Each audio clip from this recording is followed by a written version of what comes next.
ದಲ್ಲಿ ಶಾಶ್ವತ ವೈರಿ ಯಾರೂ ಇಲ್ಲ, ಮಿತ್ರರು ಯಾರೂ ಇಲ್ಲ ಅಂತೇಳಿ ಆ ದಿಶೆಯಲ್ಲಿ ಇವತ್ತು ಚೈನಾ ಅತ್ಯಂತ ಆತ್ಮೀಯ ಮಿತ್ರರಾಗುವ ಸಾಧ್ಯತೆ ಹೆಚ್ಚಾಗಿದೆ.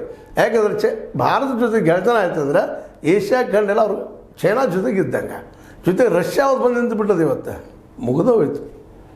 ರಷ್ಯಾದ ಅನೇಕ ದೇಶಗಳು ಚೈನಾ ಜೊತೆಗೆ, ಭಾರತದ ಅನೇಕ ದೇಶಗಳು ಚೈನಾ ಜೊತೆಗೆ, ಆಲ್ರೆಡಿ ಭಾರತ ಸುತ್ತಮುತ್ತಲಿದ್ದಂಥ ಎಲ್ಲ ದೇಶಗಳು ನಮ್ಮ ಕೈ ತೊಗೊಂಡಿದ್ದಾರೆ ಚೈನಾದವರು. ಅದಕ್ಕಾಗಿ ಇವತ್ತು ನಿರಾಶೆಯಿಂದ, ನೋವಿನಿಂದ ನಮ್ಮ ಟ್ರಂಪ್ ಅವರು looks like we have lost India, ನಾವು ಅನ್ಸಾಗಿದ್ದೀಗ ಭಾರತ ಕಳ್ಕೊಂಡಿವಿ ಅಂತೇಳಿ. ನಮ್ಮ ಕನ್ನಡದ ಗಾಜಿ ಮಾತದ್ದು ಸತ್ತ ಮೇಲೆ ಹತ್ತೋ ಕತ್ತಿ ಮೂಳ ಅಂತೇಳಿ ಭಾಳ ಡ್ರೆಸ್ ಇದ್ದಾಗ ತಂದೆ ತಾಯಿನ ಕಾಪಾಡಿಕೊಳ್ಳೋದು, ಮಿತ್ರನ ಕಾಪಾಡಿಕೊಂಡು, ಹೆಣ್ತಿನ ಕಾಪಾಡಿಕೊಂಡು, ಪ್ರೀತಿಯಿಂದ ಇದ್ದರೆ ಖುಷಿ ಪಡುವಂಥ ವಿಷಯ. ಇದ್ದಾಗ ಎಲ್ಲರ ಜೊತೆ ಜಗಳ, ಬಡದಾಟ, ಹೊಡೆದಾಟ, ನಾವು ಒಬ್ಬ ಸತ್ಯ ದುಡ್ಡಿದ್ರೆ ಬೇಕಾದ್ರೆ ಮಾಡ್ತೀನಿ ಅನ್ನೋಂಥ ಹಠಕ್ಕೆ ಬಿದ್ದಂಥ ಜನರಿಗೆ ಕೊಡುವಂಥ ಉತ್ತರ.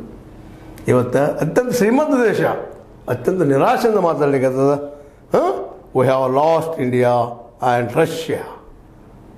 ಭಾರತ ಮತ್ತು ರಷ್ಯಾನ ಕಳ್ಕೊಂಡಿವಿ.